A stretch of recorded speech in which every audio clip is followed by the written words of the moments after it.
Hey guys, today we will discuss Montel's theorem. So statement देखिए, a family script f is normal if and only if script f is locally bounded. So हमें क्या prove करना है, हमें कोई family दी है functions की which is script f, तो हमें इसको नॉर्मल प्रूव करना है. ये नॉर्मल होगा इफ़ एंड ओनली इफ़ ये लोकली बाउंडेड होगा. मतलब इफ़ एंड ओनली इफ़ की कंडीशन दी है, मतलब this implies this and this implies this. हम पहले ये लेकर चलेंगे तो इसको प्रूव करेंगे, ये लेके चलेंगे देन इसको प्रूव करेंगे. सो प्रूफ देखिए, first suppose is script F is normal and suppose that it fails to be locally bounded. So सबसे पहले हम लेके चल रहे हैं कि स्क्रिप्ट एफ मेरा कैसा है, नॉर्मल है, लेकिन यह लोकली बाउंडेड नहीं है. अगर ये लोकली बाउंडेड नहीं है तब हमें प्रूफ क्या करना है कि script F is locally bounded. Contradiction लेके आएंगे मतलब. ओके देन अगर नॉर्मल है लेकिन लोकली बाउंडेड नहीं है, then by the definition of locally bounded क्या होता है कि एक कॉम्पैक्ट सेट के एग्जिस्ट करता है such that supremum of mod of F of Z, where Z कहाँ से बिलोंग करते हैं, के से, एंड एफ कहाँ से बिलोंग करते हैं, मतलब हमारे फंक्शंस कहाँ से बिलोंग करते हैं, स्क्रिप्ट एफ से, इज़ इक्वल टू इन्फिनिटी. क्योंकि लोकली बाउंडेड नहीं है. अगर लोकली बाउंडेड होता तो this the supremum of this set is also bounded, लेकिन this is equal to infinity means ये लोकली बाउंडेड नहीं है.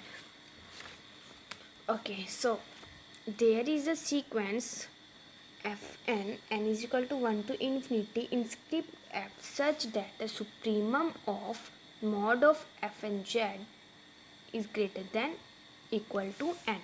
क्योंकि हमारा लोकली बाउंडेड नहीं है and supremum of the functions is equal to infinity, मतलब सुप्रीमम ऑफ फंक्शंस किसी न किसी नंबर से बड़ा होगा. तो वो हमने n ले लिया, वेयर n आप जितना मर्जी बड़ा ले लीजिए आपको इस सेट का सुप्रीमम उससे बड़ा मिलेगा. ये हम लेकर चल रहे हैं क्योंकि ये बाउंडेड नहीं है.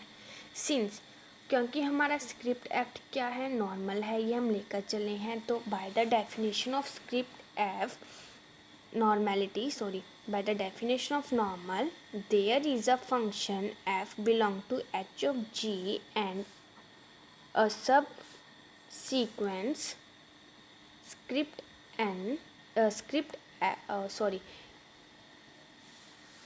a subsequence fnk of fn such that fnk tends to f. So fnk converge कर रहे हैं f को, then mod of fnk z minus f of z with supremum tends to 0 as n tends to infinity. Also since क्योंकि f मेरा कैसा function है, analytic function है,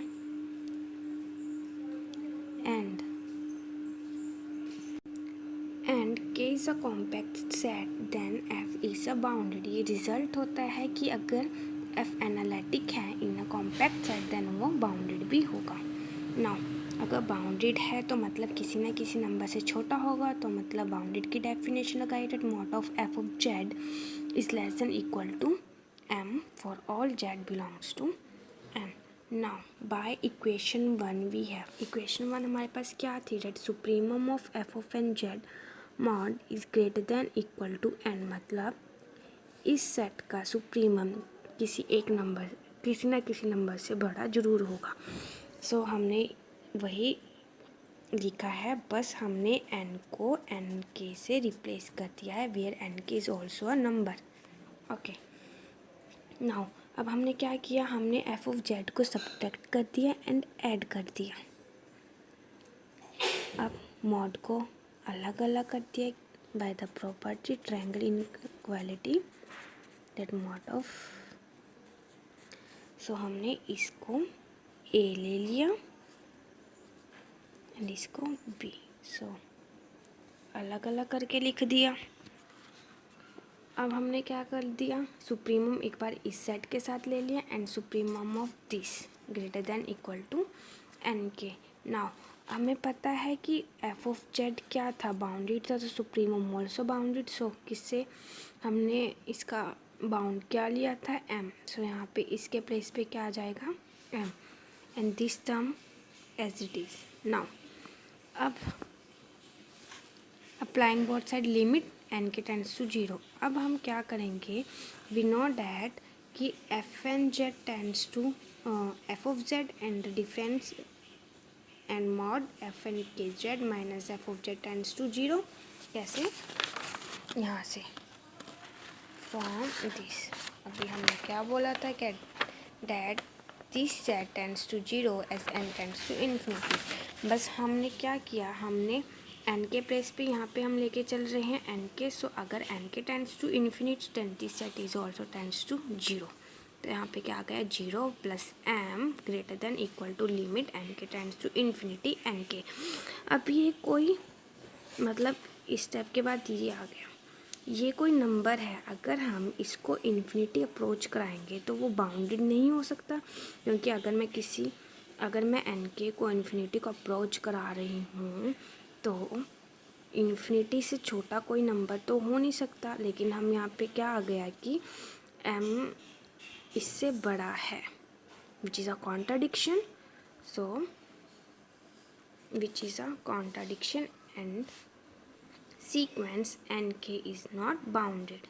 This contradiction shows that f script f must be locally bounded, क्योंकि हम क्या लेकर चल रहे थे कि स्क्रिप्ट f हमारा locally bounded नहीं है, तो हमारे पास क्या आ गया, locally bounded है। अब कन्वर्सली में हम क्या लेकर चलाएंगे कि जो हमारा स्क्रिप्ट f है वो locally bounded है, और प्रूव क्या करेंगे दैट स्क्रिप्ट f मेरा कैसा है, नॉर्मल है। So to prove that we will, अब हमें नॉर्मल प्रूव करना है, तो नॉर्मल प्रूव करने के लिए हम क्या करेंगे, हम प्रूव करेंगे बाय अजेला-एस्कोली थ्योरम, जो क्या मतलब क्या बताती है, which states that a set script F which is a subset of C G omega is normal if it satisfy the following two condition.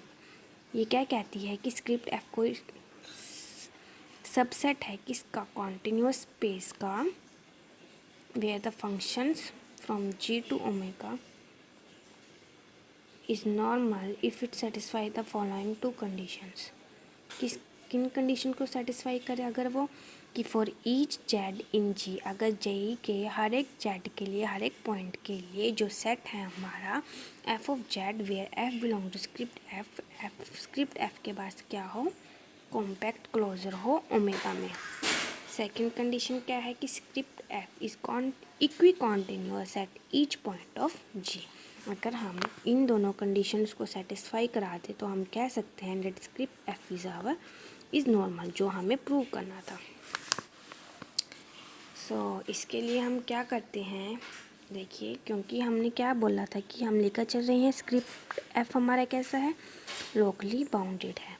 So by the definition of locally bounded, for each z belongs to g, g के हर एक point के लिए, हर एक z के लिए एक disc मिलेगी about z, means z को सेंटर मान के हमें एक डिस्क मिलेगी सच डैट जो स्क्रिप्ट एफ होगा वो यूनिफॉर्मली बाउंडेड होगा उस डिस्क में।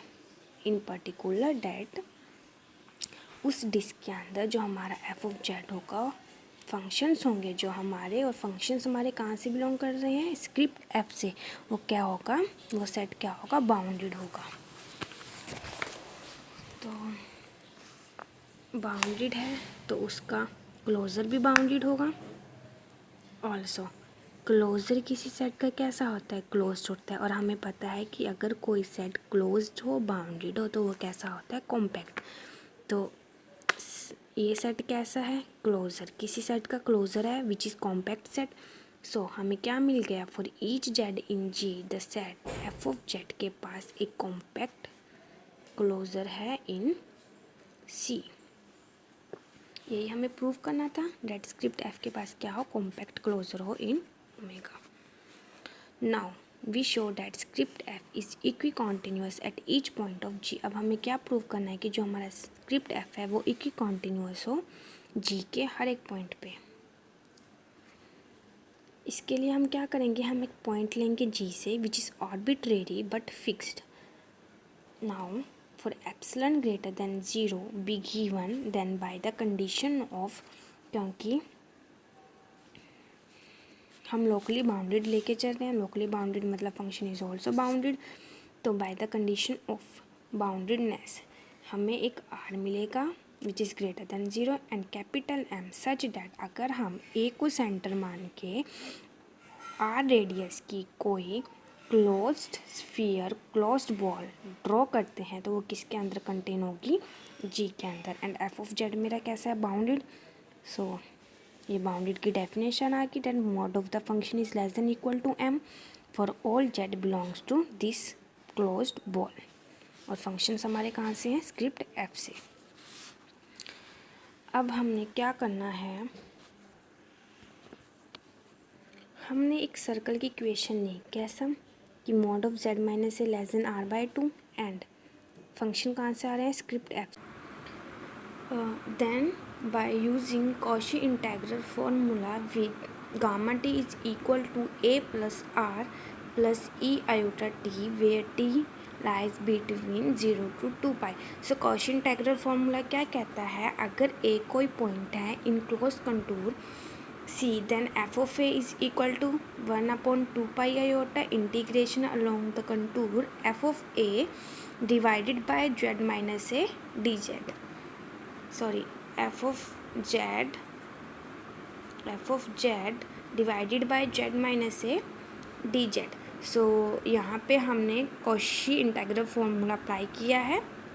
सो f of a minus f of z का मॉड इज़ इक्वल टू, क्यों, क्योंकि हमें स्क्रिप्ट एफ को क्या दिखाना है, इक्विकॉन्टिन्यूस. तो अगर हम दिखा दें कि दो फंक्शंस के डिफरेंस का मॉड, डेफिनेशन ये कहते हैं कॉन्टिन्यूटी की, if less than epsilon whenever A minus Z is less than delta. So हम ये दो फंक्शंस लेके चल रहे हैं, इन दोनों फंक्शंस के बीच के डिफरेंस को हम लेस देन एप्सिलॉन दिखाएंगे. ठीक है, तो वही लिया mod of F of A minus F of Z.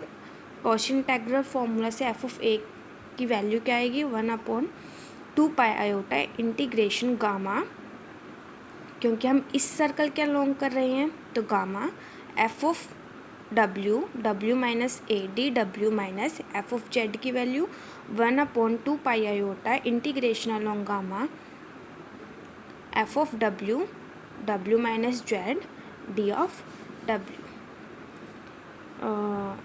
अब हमने क्या किया, कॉमन ले लिया 1/2 pi iota integration gamma F of W. तो अंदर क्या रह जाएगा, 1/w minus A minus 1/w minus Z D W mod. Now अब हमने क्या किया, डिस्ट्रीब्यूट कर दिया मोड को. So less than equal to का साइन आ जाएगा इन प्लेस ऑफ इक्वालिटी. तो 1/2 पाई आयोटा के साथ अलग से मोड आ गया, एफ डब्ल्यू के साथ अलग से मोड आ गया, डी डब्ल्यू के साथ. और इसको जब हम इसको सॉल्व करेंगे तो ये आएगा कैसे, 1 minus W minus A 1/w minus Z. LCM लेंगे तो यहाँ पे क्या आ जाएगा, w minus Z minus w minus A. तो जब आप इसको सॉल्व करेंगे क्या आ जाएगा,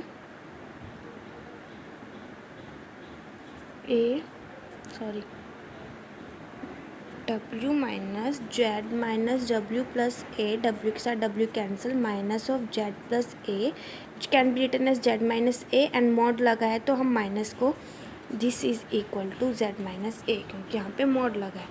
तो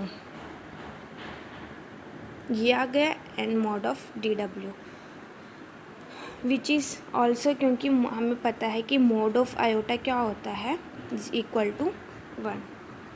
तो आयोटा का 1 बन गया, integration along gamma F of W mod of F of W mod of Z minus A mod of D W divided by mod of, mod इसके साथ भी ले लिया और इसके साथ भी ले लिया, तो mod of W minus A mod of W minus Z which is also less than equal to, क्योंकि हमने बोला था कि जो हमारा फंक्शन है एफ ऑफ जेड जो हमारा फंक्शन है in script way F belongs to script F, वो कैसा है, बाउंडेड है। तो यहाँ बाउंडेड लग जाएगा कि mod of W is less than equal to M. So यहाँ पे एम आ गया in place of mod of F W. अंदर की टर्म सेम रखी है। अब यहाँ पे हमारे पास क्या था, mod of W minus A and mod of W minus A we know that greater than equal to R. तो अपोजिट मतलब इन्वर्स इसका less than equal to 1/r आ जाएगा। सो इसलिए यहाँ पे mod of W minus A के place पे with sign less than equal to यहाँ पे क्या आ जाएगा, आर आ जाएगा and mod of W minus Z. Also we know that mod of W minus Z is greater than equal to r/2। So inverse less than आ जाएगा 2/r। So यहाँ पे w माइनस जेड के place पे क्या गया, 2/r। अब क्योंकि z माइनस जो इंटीग्रेशन हो रही है वो w के अलोंग हो रही है, मतलब विद रिस्पेक्ट टू w हो रही है एंड z माइनस ए में w तो है नहीं, तो इसलिए हमने इसको ये कांस्टेंट की तरह ट्रीट होगा और हमने इसको इंटीग्रेशन के बाहर रख लिया। सो इंटीग्रेशन किसकी रह गई, dw की। अब हमें पता है कि integration along a circle D Z क्या होता है, 2 पाई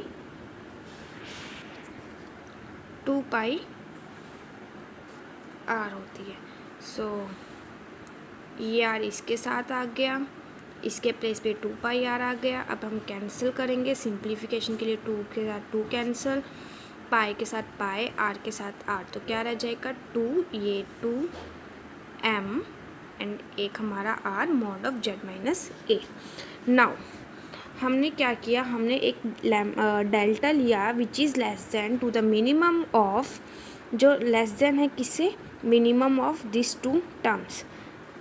now it follows that mod of a minus z is less than delta, क्योंकि हमने लिया था कि function F of A minus F of Z का mod is less than epsilon whenever A minus Z is less than delta. So क्योंकि हम इसको prove करेंगे जब ये कब ट्रू होगा, जब ये ट्रू होगा। हम इसको लेके चल रहे हैं और इसको प्रूव करेंगे। So this is less than delta. Now Z minus A is equal to with mod is equal to A minus Z, क्योंकि मॉड के अंदर नेगेटिव पॉजिटिव ही होता है। सो इसके प्लेस पे क्या रख दिया हमने, लेस देन के साइन के साथ डेल्टा, और इसको हमने अज्यूम कर लिया एप्सिलॉन। क्योंकि ये एक कांस्टेंट वैल्यू है, क्योंकि इसमें सभी टर्म्स क्या रह गई हैं, कांस्टेंट। सो एप्सिलॉन। सो अब हमने क्या दिखा दिया कि mod of F of A minus F of Z is less than, which implies that F is a continuous function. So क्योंकि एफ कोई आर्बिट्रेरी फंक्शन था फ्रॉम स्क्रिप्ट एफ, तो result is true for all functions of script f. So script f is equicontinuous at point a, but a belongs to g। अब हमारा a जो point था जो domain g में से belong करता था वो भी आर्बिट्रेरी था, तो इसलिए f is equicontinuous at each point of g, और यही हमने प्रूव करना है। So thank you.